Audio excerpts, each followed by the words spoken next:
할렐루야. 안녕하세요. 대전침례교회 명영석 목사입니다. 7월 14일 목요일 출애굽기 3장 1절에서부터 5절까지 말씀으로 같이 은혜 나누는 시간 되었으면 감사하겠습니다. 제가 봉독하겠습니다. 모세가 그의 장인 미디안 제사장 이드로의 양떼를 치더니 그 떼를 광야 서쪽으로 인도하여 하나님의 산 호렙의 이름에 여호와의 사자가 떨기나무 가운데로부터 나오는 불꽃 안에서 그에게 나타나시니라. 그가 보니 떨기나무에 불이 붙었으나 그 떨기나무가 사라지지 아니하는지라. 이에 모세가 이르되 내가 돌이켜 가서 이 큰 광경을 보리라. 떨기나무가 어찌하여 타지 아니하는고 하니 그때에 여호와께서 그가 보려고 돌이켜 오는 것을 보신지라. 하나님이 떨기나무 가운데서 그를 불러 이르시되 모세야 모세야 하시매 그가 이르되 내가 여기 있나이다. 하나님이 이르시되 이리로 가까이 오지 말라. 내가 선 곳은 거룩한 땅이니 내 발에서 신을 벗으라. 아멘. 하나님의 나타나심을 기다리는 사람이 굉장히 많이 있는 줄 압니다. 그런데 사실 하나님의 나타나심을 보면 어떻게 될까요? 아마 도망가든지 아담처럼요, 아니면 죽을 것입니다. 왜냐하면 하나님은 왕 중에 왕이시기 때문이죠. 우리나라 조선시대나 고려시대 이런 역사들을 볼 때 왕을 봤다고 해서 죽었다는 사람이 꽤 솔솔치 않게 나오는 것을 볼 수가 있습니다. 이러한 풍습은 바로 하나님이 정하신 왕의 규례를 보고 이 땅의 왕이 배운 것이 아닌가 생각도 듭니다. 현 시대에도 대통령 의전을 할 때 보면 얼굴을 내비치지 말라고 하고 각종 있는 곳에 유리창을 다 닫으러 갑니다. 왜냐하면 총기로 우발 사고가 될 수 있고 표적이 될 수 있기 때문이죠. 지난주 금요일 날 아베 총리가 총을 맞고 죽은 것처럼 말이죠. 유세하다가 갑자기 총을 2방 맞고 이제 돌아가시게 됐는데 참 예수를 믿던 안 믿던 떠나서 아베 총리는 일본의 대통령이나 마찬가지였으니까 왕이 있기 때문에 총리라고 하는 것이죠.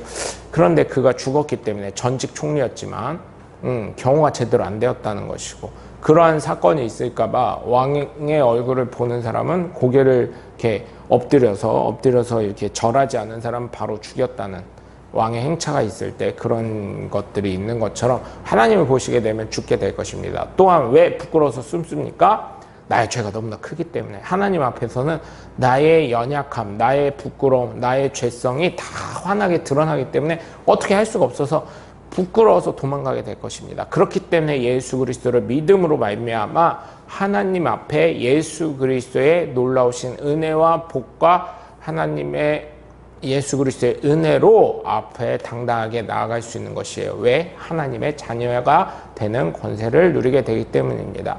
그래서 여러분, 하나님의 나타나심을 날마다 소망하시면서 살아가시길 주 예수 그리스도 이름으로 간절히 축원합니다.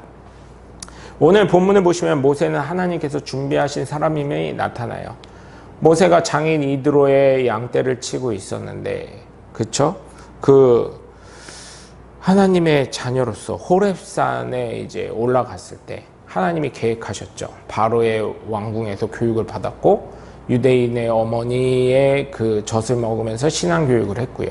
그래서 결국은 모세는 준비된 사람으로서 하나님이 호렙산에 오르자 떨기나무에서 이제 불이 타지 않는 광경을 보고 다가가자 하나님이 모세야 모세야 부르시면서 너 가까이 오지 말라고 하시면서 내가 선 곳은 거룩한 곳이니 내 신을 벗으라고 말씀을 하시죠. 이렇게 하나님은 모세를 준비시키고 부르신 것입니다. 왜요? 이스라엘 백성을 구원하시려고요. 하나님은 나의 필요에 사실 응답하시거나 나타나셨으면 너무나 좋을 것이라는 생각을 합니다. 전도를 할 때 하나님은 내 눈앞에 보여봐 했을 때 예전에 저는 사실은 참 대답할 길이 없었어요. 그러나 지금은 나를 보고 느껴 하나님이 살아계심을. 왜? 내 안에 누가 계시니까? 성령님이 계시니까. 그러니 여러분, 어디 가서나 당당하게 하시고요. 또한 하나님이 여러분과 함께 하시니 여러분의 삶을 통해 하나님의 은혜와 사랑을 나타내서 모세와 같이 하나님이 쓰시고자 하실 때 준비된 하나님의 복된 자녀가 되시길 주 예수 그리스도의 이름으로 간절히 축원합니다. 나의 생각입니다. 1번, 나는 예수님을 믿기 전이든 후이든 하나님의 나타내심을 언제 소망했나요? 2번, 내가 삶을 살아가면서 하나님의 나타나심을 체험한 적이 있나요? 있다면 언제인가요? 3번, 하나님의 나타나심을 통해 나는 무엇을 할 수 있을까요? 오늘도 더운 여름 고생하셨고요. 하나님의 놀라우신 은혜와 권능이 여러분의 삶 가운데 풍성히 열매 맺으시길 주 예수 그리스도의 이름으로 간절히 축원합니다. 저는 대전침례교회 명영성 목사였습니다. 감사합니다. 샬롬.